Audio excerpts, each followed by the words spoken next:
Ved du, hvorfor vælger man at have baggrundsmusik med i film? Hvorfor man vælger at tage baggrundsmusik med i film? Det er for at understøtte nogle visse stemninger. Det er jo klart, at hvis der er sådan, det er en kærlighedsscene, så vælger man noget stille og roligt romantisk musik. Hvis det er en action-scene, så vælger man noget med en masse gang. Ja. Og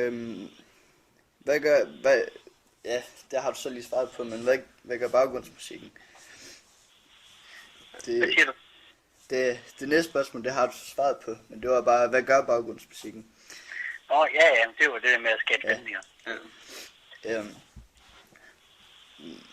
Ja, så jeg ved ikke, om du kan svare på det næste, men hvornår bruger man baggrundsmusikken?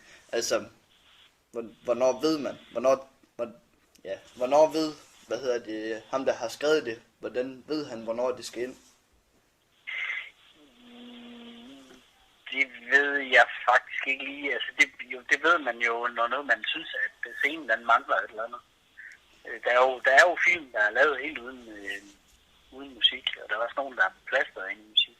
Jeg tror, det er meget om, om man synes, at scenen den kræver noget ekstra for at fungere. Mm. Ja. Hvilke genre kan man bruge til baggrundsmusik? Jamen, man kan bruge alle mulige genrer til baggrundsmusik. Altså, der er jo de fleste store amerikanske film, amerikansk orkestermusik, som rent men så er der jo nogle enkelte, hvor der sådan stikker ud. For eksempel en relativt ny film, der hedder The Man from U.N.C.L.E. Der vælger man at bruge den tids musik, som filmen skal forestille være, for eksempel i start 60'erne. For at underbygge den stemning, der er på det tidspunkt.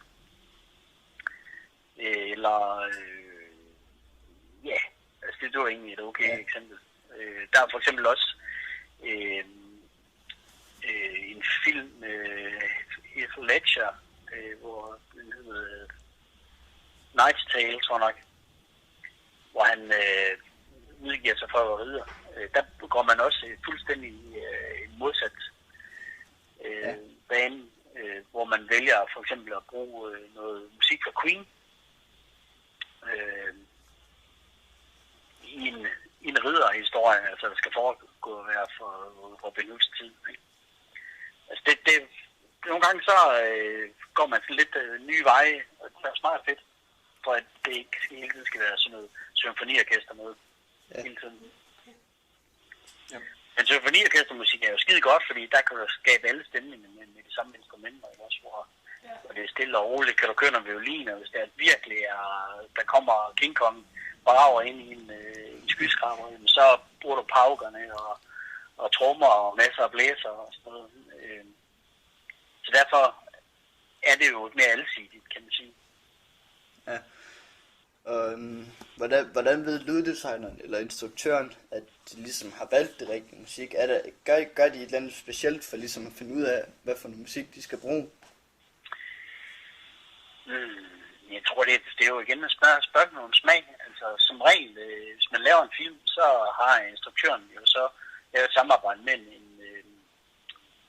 en komponist, som han kender. For eksempel, George Lucas, da han lavede de 6 første Star Wars film, så valgte han jo at bruge en komponist, han kendte, og det var så John Williams. Og han fik så fri hænder til at lave nogle forskellige temaer, som så går igen, men der er så også skrevet nyt musik til hver film. Ja. Men det er jo svært at svare på. Ja. Altså, man vil sige, den del af processen er jeg jo faktisk ikke inde over, fordi at når jeg får en film til mix, så er musikken allerede puttet på, hvor den skal være. Jeg skal så bare mixe musikken, altså delelementerne af den, men selve kompositionen, den er indspillet. Det jeg laver mest, det er jo at putte lydeffekterne på, så der kommer noget action på. Ja. Altså, når nu du sidder og ser film, lægger du så selv mærke til baggrundsmusikken i film? Nej, og det er heller ikke meningen, man skal. Det er meningen, man skal ligesom leve sig ind i filmen. Man skal heller ikke lægge mærke til lydeffekter. Man skal heller ikke lægge mærke til... når du er i biografen, og du slet ikke lægger mærke til noget andet, end du synes, det var en fed filmoplevelse, men du kan ikke sådan sætte fingre på, så har komponister og tonemester og instruktør og skuespillere, så har de jo lavet lige nøjagtigt det, de skulle. Ja. Ikke lave noget, der stikker ud på nogen måde. Så det gælder sådan set om ikke, at folk ligesom skal fokusere på filmen og ikke musikken og lydeffekter. Ja, det gælder faktisk om at levere noget, som folk ikke lægger mærke til. Ja. Altså når jeg går i biografen, og så tænker jeg, hold kæft, det var en fed oplevelse der, så har jeg folk jo om rigtigt. Men hvis... der er også nogle gange, hvor jeg kommer ind og ser en film, hvor jeg irriterer mig, for eksempel lyd og billeder, jeg kan synke, for eksempel den nye James Bond-film. Jeg har set en Jørgen Bio, det var forfærdeligt. Men lyden var som sådan udmærket. Det var bare ikke, det var ikke synkron i hvert fald. De passede ikke sammen. Hvad siger du? De passede ikke sammen. Ja, det var sådan ligesom, der var sådan to billeder af forskel, altså, hvor lyden kom, jeg kan huske, om det var senere eller før. Og det generede mig faktisk hele filmen igen. Jeg synes bare, det var vildt irriterende at se det. Er det tit, det er så? Nej. Jeg tror ikke, det var dem, der har lavet filmen, der har med på biografen. Men, okay. Så det var højt. Men jeg kan også huske, at de forrige James Bond for eksempel, for at lige blive den, var super god oplevelse. Lige indtil en scene, hvor han står virkelig, jeg har set Skyfall. Jo. Hvor de står foran hans barndomshjem.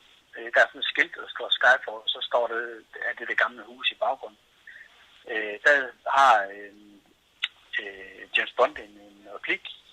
Jeg kan ikke huske, hvad han siger, men der er utroligt meget støj på. Og ligesom de ikke får renset det ordentligt op. Og det er jo kun lige den replik der. Men så stak det simpelthen bare ud, og så husker jeg det.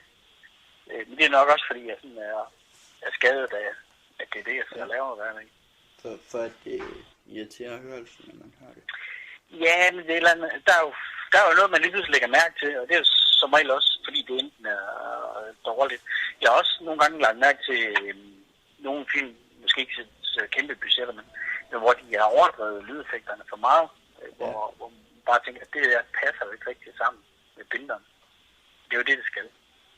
Hverken mere eller mindre. Det skal vi tage med. Ja.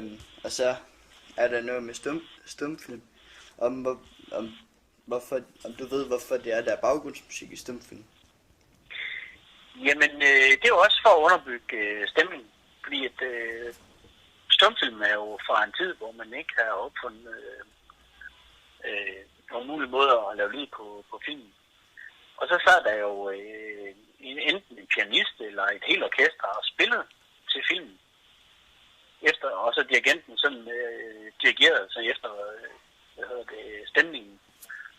Om der var suspense på og forskellige andre ting. Så Så det er ligesom derfra det kommer. Ja. Okay. Det er det.